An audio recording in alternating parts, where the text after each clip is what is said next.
कोई भी फिल्म असल मायने में उसी दिन कामयाब हो जाती है जब उसको बनाने वाले से कहीं ज्यादा उसे देखने वाले उसका प्रचार करने लगते हैं। इस मामले में सबसे ताजा तरीन और बेहतरीन उदाहरण है film Pushpa the rise. Film south की 4 भाषाओं में तो जमकर कमाई की ही है, हिंदी में भी बेहद कामयाब साबित हुई और उसकी सबसे बड़ी वजह बनी आम लोगों द्वारा सोशल मीडिया के जरिए धुआंधार प्रचार, जो कि बहुत ही कम फिल्मों को नसीब होता है। फिल्म की कहानी आंध्र प्रदेश की पहाड़ियों में होने वाली लाल चंदन की तस्करी पर आधारित है। कहानी का नायक पुष्पराज एक दिहाड़ी मजदूर है जो लाल चंदन की तस्करी में माल ढोने का काम करता है और तेज दिमाग के कारण इस तस्करी के धंधे में धीरे धीरे अंदर तक घुस जाता है। पुष्पराज किसी के सामने सर नहीं झुकाता और एक सीधी सादी लड़की शेवल्ली से प्यार करता है। एक मजदूर से तस्करी की दुनिया का बेताज बादशाह बनने के दरमियान उसका सामना कई बड़े गैंगस्टर और पुलिस ऑफिसर से भी होता है, जो दर्शकों को फिल्म से बांधे रखने का काम करती है। प्रोड्यूसर नवीन यरनेनी और वाई रविशंकर की फिल्म पुष्पा द राइज की कहानी फिल्म के डायरेक्टर सुकुमार ने खुद ही लिखी है। हालांकि कहानी लंबी होने के कारण इसके मेकर्स ने फिल्म को 2 हिस्सों में बनाकर रिलीज करने का फैसला लिया था। निर्माता वाई रविशंकर ने एक इंटरव्यू में बताया था कि पुष्पा की कहानी बहुत लंबी है और 2.5 घंटे में इसे पूरा सुना पाना मुश्किल है। ऐसे में निर्देशक व कलाकारों ने सोचा कि फिल्म को 2 भागों में रिलीज करेंगे। मजे की बात कि पुष्पा फिल्म की 80% शूटिंग पूरी होने के बाद मेकर्स ने इसे दूसरे पार्ट में बनाने का विचार किया। इसकी प्रेरणा इन्हें बाहुबली की कामयाबी से मिली। गोल्ड माइन टेलीफिल्म्स के डायरेक्टर मनीष शाह, उन्होंने बॉलीवुड हंगामा को दिए गए एक इंटरव्यू में बताया था कि पुष्पा द रूल की शूटिंग इस साल मार्च या अप्रैल में शुरू हो सकती है। उन्होंने बताया कि पुष्पा 2 की शूटिंग करीब 250 दिनों तक चलेगी। पुष्पा के पहले भाग की शूटिंग 210 दिनों तक चली थी। उम्मीद की जा रही कि साल 2023 तक पुष्पा 2 रिलीज हो सकती है।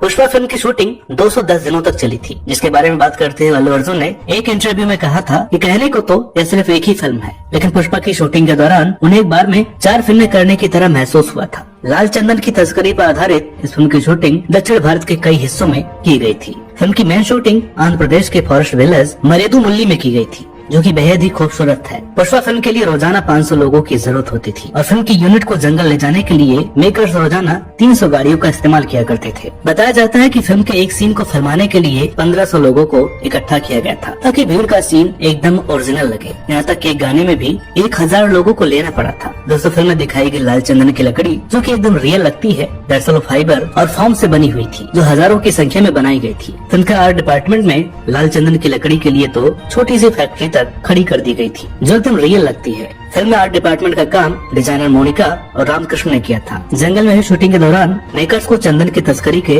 ट्रांसपोर्ट वाले सीन को शूट करने में अच्छी खासी दिक्कत होती थी, क्योंकि रास्ते बहुत खराब थे। ऐसे में कई जगहों पर टीम ने कच्ची सड़कें बनाई ताकि आसानी से गाड़ियां जा सके। दोस्तों, फिल्म की शूटिंग के दौरान एक बड़ा ही दिलचस्प वाकया भी हुआ था, जिसने कुछ देर के लिए सबको परेशानी में डाल दिया। दरअसल इस फिल्म की शूटिंग कुछ दिनों तक केरल के जंगलों में भी की गई थी। एक दिन जब फिल्म की गाड़ियां क्रू को लेकर शूटिंग से वापस आ रही थी, तो पुलिस ने उन्हें रास्ते में ही रोक लिया और सारे प्रूफ दिखाने के बाद भी पुलिस वालों ने उनकी बातों पर विश्वास नहीं किया कि वो लाल चंदन की लकड़ी नहीं बल्कि फोम और फाइबर के लट्ठे हैं। हालांकि बाद में पुलिस को यकीन हुआ कि यहाँ फिल्म की शूटिंग हो रही थी। फिल्म में अल्लू अर्जुन और रश्मिका मंदाना पुष्पराज और शिवल्ली के किरदारों में नजर आए हैं। अल्लू अर्जुन की यह पहली पैन इंडिया फिल्म है जिसमें उन्हें मेन लीड के लिए कास्ट किया गया। कम लोगों को ही पता होगा कि अल्लू अर्जुन इस फिल्म के लिए पहली पसंद नहीं थे। दरअसल पुष्पराज के किरदार के लिए पहले महेश बाबू को चुना गया था, लेकिन उन्होंने इस रोल को ठुकरा दिया। फिल्म के डायरेक्टर सुकुमार की अल्लू अर्जुन के साथ तीसरी फिल्म है, जो बॉक्स ऑफिस पर लगातार सफल रही। दोनों ने पहली बार साल 2004 में रिलीज आर्या फिल्म में एक साथ काम किया था, जो सुपर हिट हुई थी। फिर दोनों की जोड़ी ने 2009 में आर्या 2 में काम किया और लगभग 12 वर्षों बाद पुष्पा तीसरी फिल्म बनी, जिसमें दोनों ने एक साथ काम किया। शूटिंग के दौरान पुष्पा के गेटअप में रेडी होने के लिए अल्लू अर्जुन को 2 घंटे का समय लगता था और शूटिंग के बाद लगभग 20 से 40 मिनट मेकअप उतारने में लग जाया करता था। पुष्पा के हिंदी वर्जन में अल्लू अर्जुन को बॉलीवुड अभिनेता श्रेय सल्पर ने अपनी आवाज दी है, जो अल्लू अर्जुन पर बिल्कुल फिट बैठती है। हालांकि इससे पहले अल्लू की अधिकतर फिल्मों में डबिंग आर्टिस्ट संकेत मात्रे की ही आवाज सुनने को मिला करती थी, जिसे दर्शक भी खूब पसंद करते थे। बताया जाता है कि शुरुआत में टीजर में अल्लू के लिए संकेत की ही आवाज इस्तेमाल की गई थी, लेकिन बाद में श्रेयस की आवाज कर दी गई। इसको लेकर काफी दर्शकों ने विरोध भी जताया था। बात करें अपनी खूबसूरत अदाओं से हर किसी को दीवाना बनाने वाली ग्लैमरस एक्ट्रेस रश्मिका मंदाना की, जिन्होंने अपनी फिल्मी करियर की शुरुआत साल 2016 में कन्नड़ फिल्म किरिक पार्टी से की थी। इसके बाद उन्होंने तेलुगु फिल्म इंडस्ट्री में भी काम करना शुरू कर दिया था और इसके लिए बाकायदा उन्होंने तेलुगु भाषा भी सीखी थी। फिल्म पुष्पा द राइज में अपने किरदार शिवल्ली को जीवंत करने के लिए उन्होंने विशेष रूप से चित्तूर की भाषा सीखी थी। हालांकि इस किरदार के लिए भी रश्मिका पहली पसंद नहीं थी। दरअसल पैरिस शेवल्ली का किरदार फिल्म अपने आइटम सॉन्ग से सबको दीवाना बनाने वाली एक्ट्रेस सामंथा रूथ को ऑफर किया गया था, लेकिन उन्होंने इस नॉन ग्लैमरस लुक को ठुकरा दिया था। इसके बाद रश्मिका मंदाना इस रोल के लिए चुनी गयी। फिल्म के हिंदी वर्जन में रश्मिका मंदाना के किरदार को आवाज लेवैक सिंगर स्मिता मल्होत्रा ने दी हुई है। इससे पहले स्मिता फिल्म रेस में कैटरीना कैफ और बाहुबली की देवसेना यानी अनुष्का शेट्टी समेत कई साउथ के एक्ट्रेस के लिए डब कर चुकी हैं। बतौर सिंगर स्मिता मल्होत्रा ने यादों की नदियाँ, तू कौन है जैसे कई गाने गा चुकी हैं। दोस्तों, इस फिल्म का हर किरदार कहानी में एक खास जगह रखता है। बात चाहे रेड्डी बंधुओं के किरदार की हो या पुलिस अफसर भगत सिंह शेखावत की। फिल्म में अल्लू अर्जुन और रश्मिका मंदाना के अलावा फहद फासिल, धनंजय, राव रमेश, सुनील मंगलम, अनुसुईया भारद्वाज और अजय घोष जैसे कई बेहतरीन एक्टर हैं। फिल्म में सुनील मंगलम शेणु नाम के खलनायक की भूमिका में नजर आए हैं। हालांकि वो बतौर कॉमेडियन ज्यादा जाने जाते हैं। इस फिल्म के जरिए मलयालम अभिनेता फहद फासिल और कन्नड़ अभिनेता धनंजय ने तेलुगु फिल्म में अपना डेब्यू किया है। हालांकि फहद द्वारा निभाए भगत सिंह शेखावत के रोल के लिए सबसे पहले विजय सेतुपति को चुना गया था, लेकिन डेट्स की कमी की वजह से उन्होंने यह रोल ठुकरा दिया, जिसके बाद यह रोल फहद फासिल को मिल गया।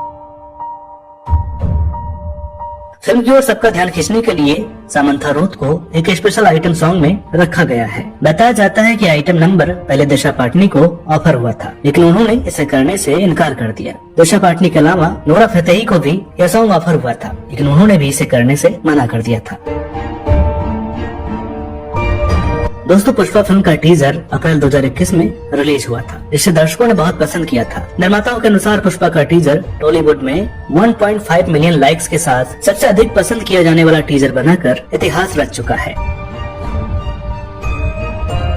फिल्म के हिंदी रिलीज के राइट खरीदने वाले मनीष शाह ने बॉलीवुड हंगामा को दिए गए एक इंटरव्यू में बताया था कि पुष्पा द राइज 17 दिसंबर 2021 को सिनेमाघरों में रिलीज हुई थी और पहले दिन सिर्फ 3.3 करोड़ के साथ बॉक्स ऑफिस पर खाता खोला था। लेकिन क्रिसमस के बाद इस फिल्म ने हिंदी बॉक्स ऑफिस पर तेज रफ्तार पकड़ ली। दोस्तों, मजे की बात कि 14 जनवरी को यह फिल्म अमेजन प्राइम पर आने के बाद भी थिएटर्स में कमाई करती रही। तमिल, तेलुगु, मलयालम और कन्नड़ भाषा में हुई कमाई को छोड़ दें तो भी फिल्म ने 31 दिनों में ही मात्र हिंदी वर्जन से ही लगभग 88.50 करोड़ का कलेक्शन कर लिया था और अब तक 100 करोड़ का आंकड़ा भी पार करने में कामयाब हो चुकी है। यह न सिर्फ 2021 की सबसे ज्यादा कमाई करने वाली फिल्मों में शामिल हो चुकी है, बल्कि साल की सबसे ज्यादा मुनाफेदार फिल्म भी बन चुकी है और अभी भी फिल्म की कमाई जारी ही है। पुष्पा ने न सिर्फ भारत में बल्कि ओवरसीज में भी जमकर कमाई की है। लगभग 200 करोड़ के बजट में बनी इस फिल्म के world wide box office collection की बात करें तो अब तक लगभग 350 करोड़ से भी ऊपर है। तो दोस्तों, हमें उम्मीद है कि आपको आज का वीडियो पसंद आया होगा। वीडियो अगर अच्छी लगी हो तो प्लीज इसे लाइक करें, शेयर करें और चैनल पर नए हो तो प्लीज इसे सब्सक्राइब जरूर करें।